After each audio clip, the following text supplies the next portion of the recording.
estar desmintiendo todos los días a vagos como esos de esos medios digitales o de los impresos, estar en cosas tan...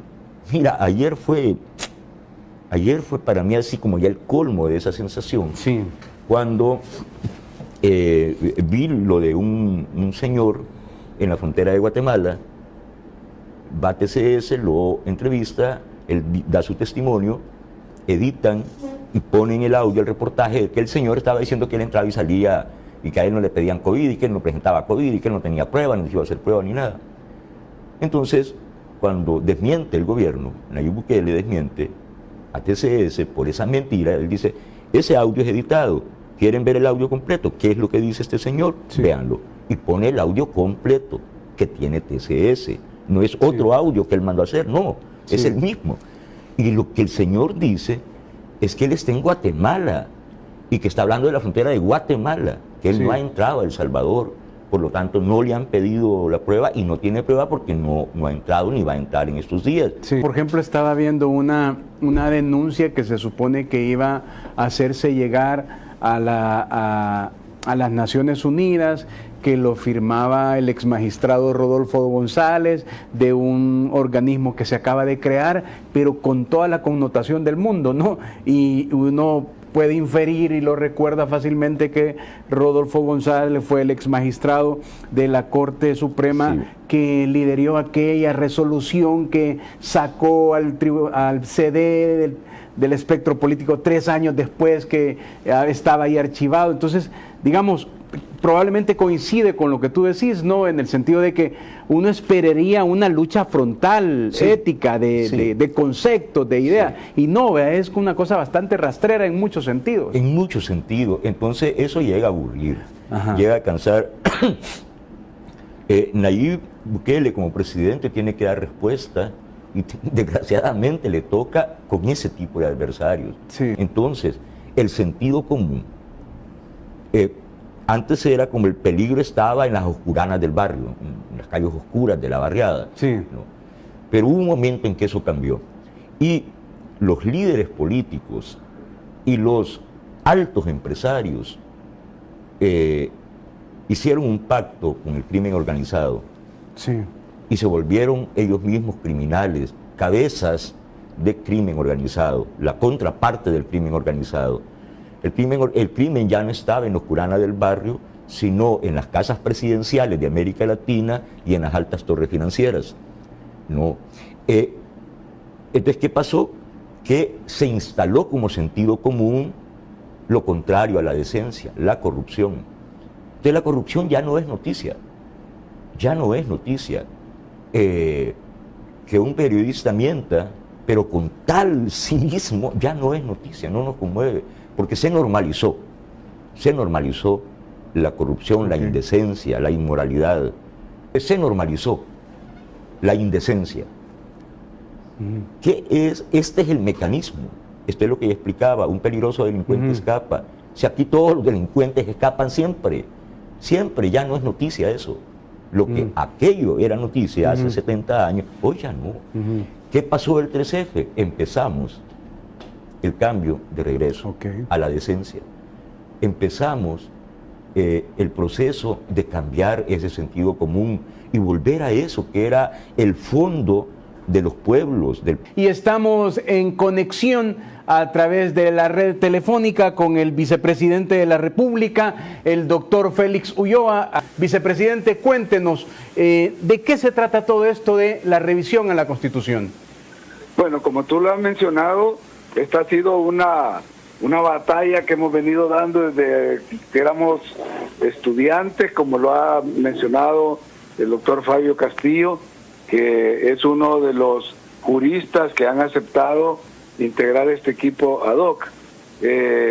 Ya que en la madurez profesional tratamos de llevar el mensaje en 1992, cuando se estaba cerrando el periodo de la guerra y la negociación y abriendo la etapa de la posguerra. Creíamos que era la gran oportunidad para que el país pudiera dar ese salto hacia la refundación, llamábamos lo de la Segunda República, la posibilidad de crear ese nuevo país.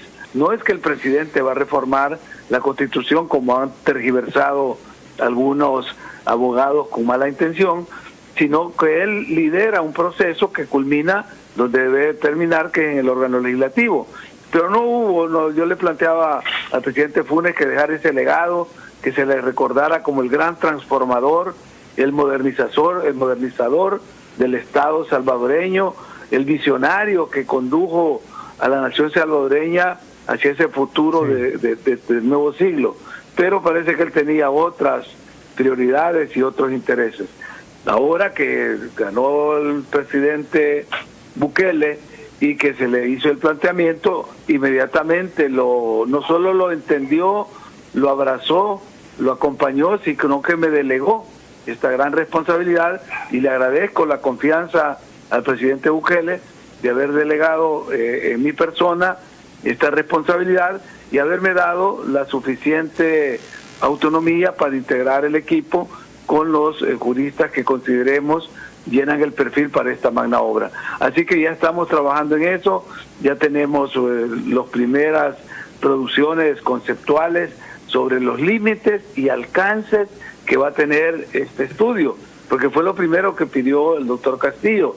Dijo, tenemos que establecer cuáles son los temas que no se van a tocar en el estudio, como la reelección presidencial o el sistema republicano de gobierno, porque eran las prevenciones que habían, diciendo la república está en peligro, se va a instaurar una dictadura, el presidente Bukele quiere reelegirse indefinidamente. Entonces, para dejar claro desde el inicio, se estableció que esos temas no entraban en el estudio ni se iban a considerar, que son dos momentos. Uno, de la formulación y promulgación de la Constitución.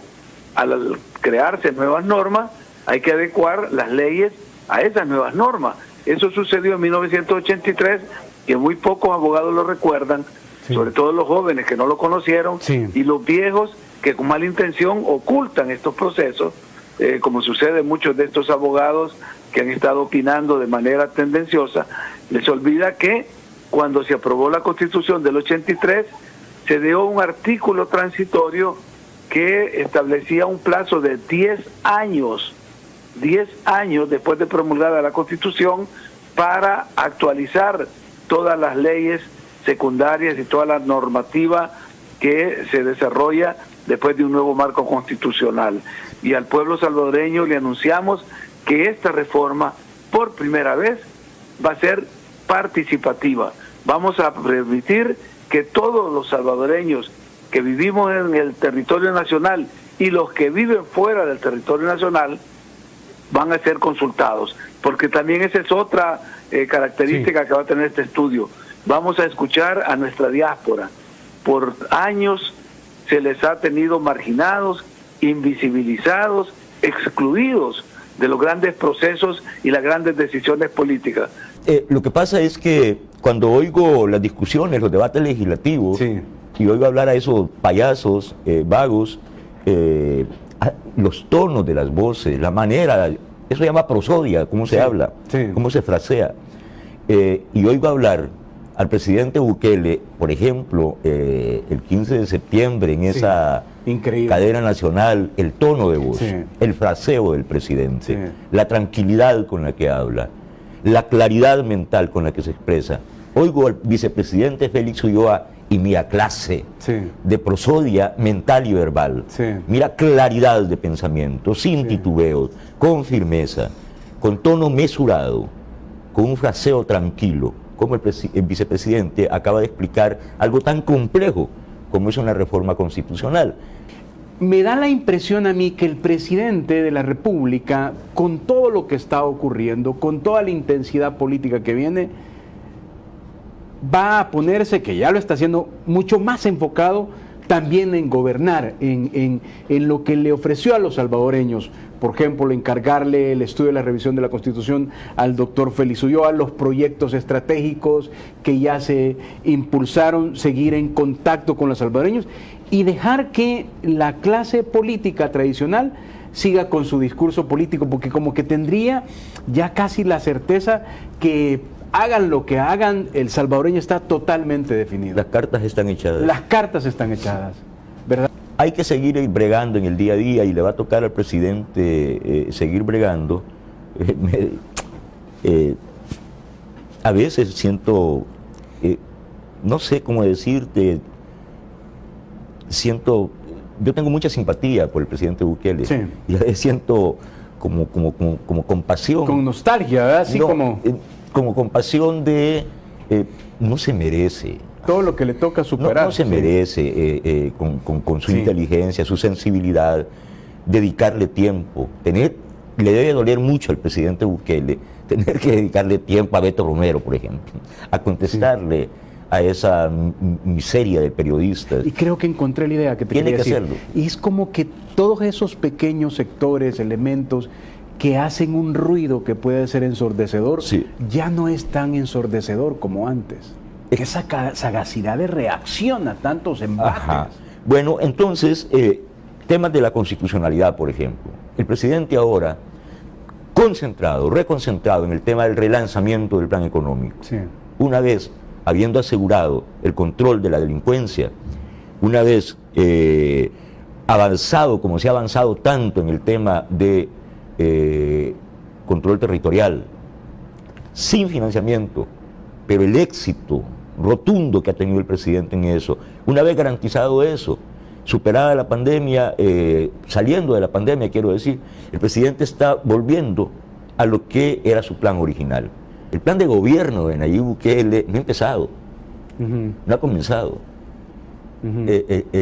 Las ideas del presidente Bukele, organizadamente, distribuidas en el tiempo, Sí. fueron abruptamente interrumpidas por el tema de la pandemia.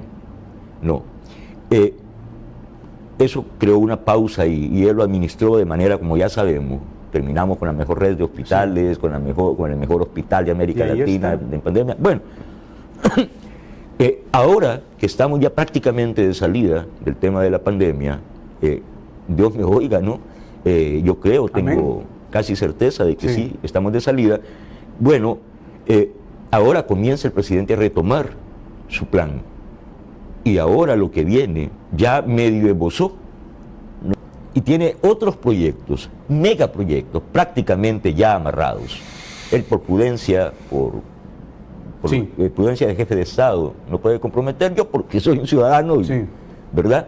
Pero sé que vienen proyectos que nos van a colocar de una vez para siempre a este país que se merece, estamos destinados a eso, nos va a colocar ya en la pista real del desarrollo, no, por infraestructura, por puertos, aeropuertos, infraestructura vial, no, proyectos concretos de relación económica con potencias, no, porque cuando hay un fondo de decencia en una administración presidencial, los otros países, los mercados internacionales saben a qué jugar.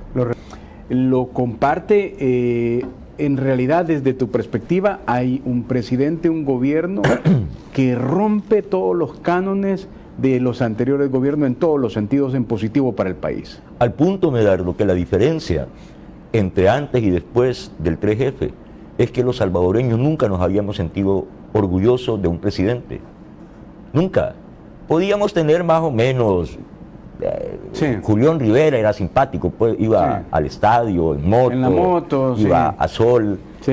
Julián Rivera, Sí. Sánchez Hernández, que era como duende, pequeñito, Sí. pelón, panzoncito, Molina, que era rarísimo, parecía un gorila realmente, ¿no? Y Presidente que Molina. intentó hacer Sí. algo en los 70 Sí, y sí, los sí. poderes fácticos lo pararon de Totalmente, tapo. totalmente. Pero sentir orgullo por esos presidentes, no, pues como salvadoreños nunca estuvimos orgullosos de un estadista. Duarte, que pintaba para ser querido por el pueblo, cometió errores tan graves en la administración nacional cuando la guerra, y pegó una carrera a besar la bandera de los Estados Unidos arrodillado. Totalmente perdió toda posibilidad de ser querido por el pueblo, mucho menos de que el pueblo se sintiera orgulloso de su presidente. Una vez, el orgullo que los salvadoreños sienten, como tenemos un presidente inteligente, joven, las chicas hasta lo ven guapo, pues, un orgullo de presidente. Esto ha cambiado, Medardo, y esto es cultural. Esto le da a un país calidad. Nosotros los salvadoreños hemos dado un salto de calidad al haber elegido a este presidente, porque a una sociedad orgullosa de su presidente también te dice que por primera vez en historia, gobierno y sociedad es uno. Aún es tiempo, porque no es el 97, es tan solo el 47. Alguien que decía eso, ¿Sí? No te digo quién porque nos vamos a discutir, pero alguien que decía, no nos desesperemos, no es el 97 el apoyo que tiene, sino que es el 47, y bueno, yo lo he retomado por todos, ¿verdad? Sí, bueno, son gajes. Pero mira, Medardo, yo creo que podemos hablar puntualmente, de hecho en este programa ha sido raro porque no hemos hablado, excepto de lo de la Constitución, de lo coyuntural, que sería lo normal, que hablemos del piloto que insultó al presidente, de las fake news, que son como 4, que si se gastó, fíjate la insidia, dijo un diputado, Portillo Cuadra, dijo, extrañamente coincide esa cifra con lo que se robó Funes. Y con lo que se robó Saca, y que está gastando cada 20 días 300 millones de dólares. Él decía casi diario, no me recuerdo si 5 o 15 millones diarios, que él quería que le asentaran que eso había tenido diario el presidente y que eso gastaba. Y cada 20 días eran 300. Y quería que así fuera. Y dice, y eso coincide con lo que se robó. Entonces, y ya empezaron a decir, es que se ha robado tantos millones, mil. Entonces, y el presidente, con ingenio y con elegancia, desmonta todo al decir ahí están los números, con lo que he gastado menos con pandemia que lo que ustedes me asignaron sin pandemia. Enumeró los proyectos. Y cuando uno tiene al mandatario de la República diciendo no somos independientes de la pobreza, de la desigualdad, ese es un discurso de un presidente de la República que conoce la realidad del país y que no está en que conservar la libertad y el republicanismo, que hay que hacerlo, ¿no? Pero que hay cosas más de fondo, que es la realidad del salvadoreño. Es que para hablar mentiras, para ser grandilocuentes y decir mentiras, para eso se pintaban solos. Excepto Sánchez Serén, que el pobrecito tenía problemas de velocidad mental, ¿no? Y de nivel mental, etcétera. Todos han sido unos mentirosos, pero de grandes frases, pero vacías. Sin embargo, dentro de todo, hay cosas que en el mismo marco surgen. Yo siento bastante silente al diputado implicado con lo que decía José María Tojeira últimamente, ¿no? En torno al diputado Parker, que sí es encubridor. Recientemente lo dijo de manera contundente. Dentro de todo está eso que también sale, ¿no? Sí, es que lo que yo te digo, eso es como que cuando retomamos su agenda se olvida lo otro. Cuando Rodolfo Parker dice, un presidente ladrón tenemos, un presidente autoritario y no sé qué, y hasta criminal puede ser, y el pacto con las... Y tiene la para Norman Quijano, y del otro lado a los del FMLN. De eso sí hay videos, hay procesos judiciales contra ellos. Ahí está Norman a la par de él, y él hablando del pacto con las pandillas, y luego hace una profecía extraña, dice, y se romperá el pacto y habrán más crímenes y no sé qué. Eso lo que nos hace olvidar es que esa clase política, esos diputados, esos dirigentes están implicados en gravísimos delitos, no solo financieros. El pacto con las pandillas es un delito de sangre, de lesa humanidad. Yo veo una actitud del gobierno, del presidente, de que hay que seguir adelante porque la gente nos ve y eso es lo más importante. A mí me llamó poderosamente la atención, por ejemplo, cómo hace todo lo de Corinto, cómo desplaza al Ministerio de Salud, saca las muestras, es Corinto. Ayer dio una explicación sobre la ruta, que él dijo, hay que ver la trazabilidad del virus, de dónde viene y hacia dónde va. Entonces dicen, nos equivocamos, creímos que Corinto era la fuente y descubrimos que era Gotera. Entonces, la gente de Corinto es la que venía a Gotera y llevó, pero el foco era Gotera. Entonces, ahora hay que ver allá y está buscando la trazabilidad. No, pero dijo algo, sí. concluyó con algo, perdón, Medardo, Sí. dijo, porque hay que luchar ya contra un posible Sí. repunte Rebrote. de la pandemia antes de que suceda. Claro. Esa es la actitud que tomó cuando la cuestión de la langosta. Exacto. Y con la pandemia también. Actuar antes de que tengas el problema.